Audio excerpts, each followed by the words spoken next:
we're going to look at some alternatives that aren't mentioned in your textbook. Your textbook does not do a lot with linear pairs. In fact, I don't even think it formally defines them. I just added that definition into 1.5. So in 1.5, we defined linear pairs as a pair of adjacent angles whose non-common sides form opposite rays. Linear pairs can be very helpful when you're doing proofs and solving equations. So I want to mention a theorem that has to do with them. Again, that's not mentioned in your textbook, but that you're absolutely welcome to use. And we're going to actually use it to do an alternative proof for our vertical angle theorem. So the linear pair theorem simply says linear pairs are always supplementary. And if you think about what a linear pair looks like, that should be reasonably logical. We have our opposite rays here. We'll call this A, B, and C. And then they're adjacent angles, so that means we're going to have a ray out here, right? So here, this is a linear pair. We have adjacent angles whose non-common sides form opposite rays.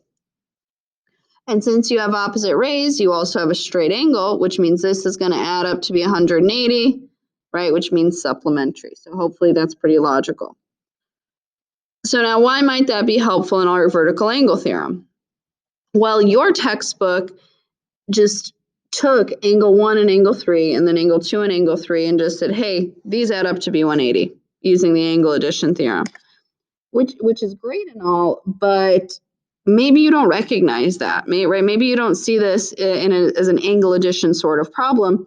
Maybe you look at this and notice a bunch of angle relationships like linear pairs and vertical angles. So when you're doing a proof, there's sometimes more than one way to do it, just depending on what information you recognize. And oftentimes, even though you're not given a pair of vertical angles, they are provided to you in your picture. You're shown them, right? If you can add up parts of angles to make them the whole, you can also say that my picture shows me a linear pair. So that's actually what we're going to do to prove this. So we are going to put in our given angle 1 and angle 2 are vertical angles. That is given. And we want to prove that angle 1 is congruent to angle 2. Okay. So again, let's say you don't even notice, you don't think about doing an angle addition postulate, but you notice, hey, wait, well, 1 and 3 are a linear pair and 3 and 2 are a linear pair. Maybe that can help me.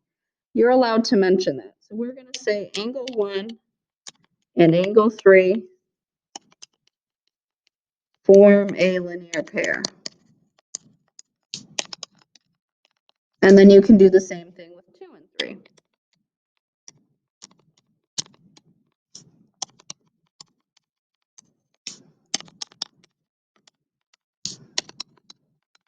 And how could I see that? Well, I'm shown it clearly in my picture. Angle 3 is labeled. I didn't have to make it up. It is there for me to use. So I'm going to say given by picture. So if you see an angle relationship in your picture, you are allowed to do this, or if like a right angle is labeled for you or things like that.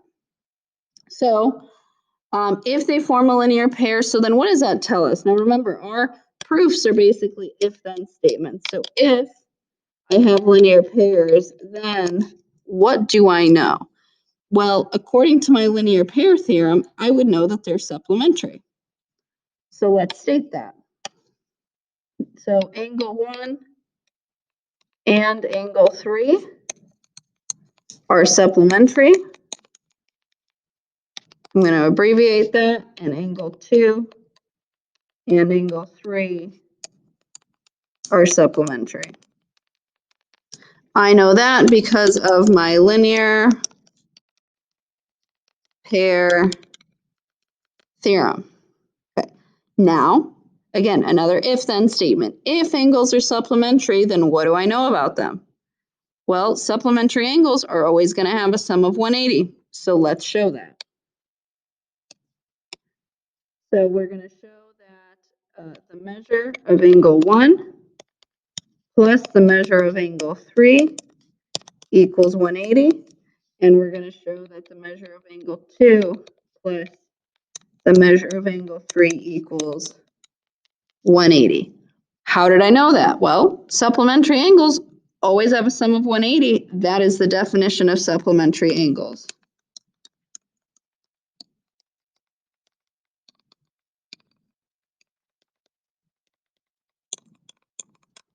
Okay, now we're actually in the same place that your other proof got us, just in a different way. I know it's longer, but again, it's all about what you recognize and what properties you can apply.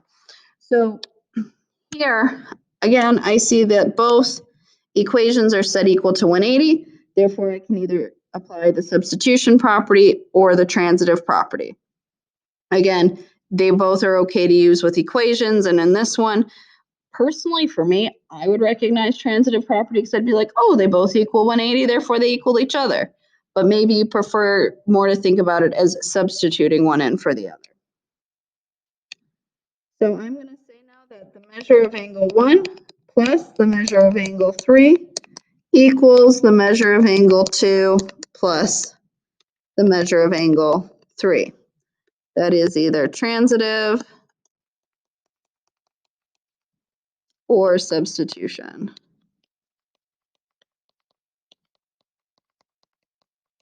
Okay.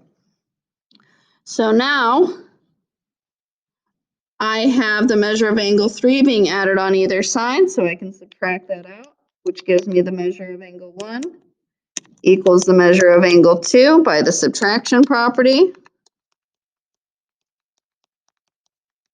And remember, when you use addition, subtraction, multiplication, or division properties, you have to state property at the end because basic subtraction is different than the subtraction property.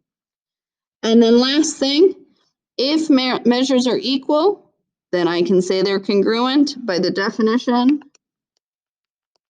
of congruent angles. All right. If two angles are congruent, then their measures are equal. So that's just an alternative for you. Feel free to maybe write that on the back of your notes or put it in your notebook or whatever you find helpful. And the linear pair theorem is on your definition sheet for chapters 1 and 2. So I made sure you could find that in there.